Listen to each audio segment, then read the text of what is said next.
একটু হয়ে আছে। আরও কিছু সমস্যা রয়েছে, সেই সমস্যাগুলো আমরা মিট আপ করার চেষ্টা করব। আপনাদের তরফ থেকে কোনো হাসপাতাল কর্তৃপক্ষ? আমরা হাসপাতাল কর্তৃপক্ষকে এটুকুই আশ্বস্ত করেছি যে আপনারা আপনাদের পরিষেবা দিয়ে যান। বাইরে এই এলাকা অত্যন্ত শান্ত শান্তিপ্রিয় এলাকা। এখানকার মানুষ তারা খুব কোঅপারেটিভ। আপনারা তাদের পরিষেবা দিতে গিয়ে আপনাদের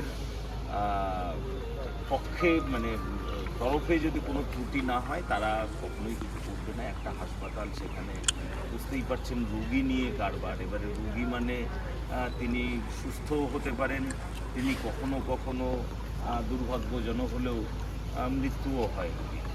তো সেই ক্ষেত্রে অনেক সময় অনেক ধরনের সমস্যার সৃষ্টি হয়। সেই সমস্যাগুলো যাতে যতটা অ্যাভয়েড করা যায়, কারণ আমরা জানি যে ডাক্তার সঙ্গে থাকলেই বা অর্থ বেশি থাকলেই লোককে অমর করা যায় না।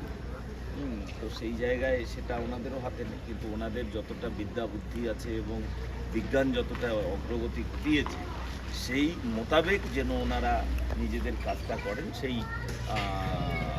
আগ্রহটুকু আমি তাদের কাছে রেখেছি এবং তাদের কাছে অনুরোধ করেছি যে রেফার যত কম করা যায় তত।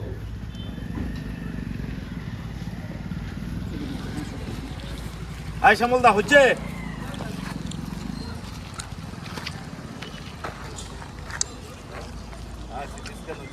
কি ব্যাপারটা কি? পরে আসছে এখানে ভর্তি করাইলে কি অসুবিধা ছিল?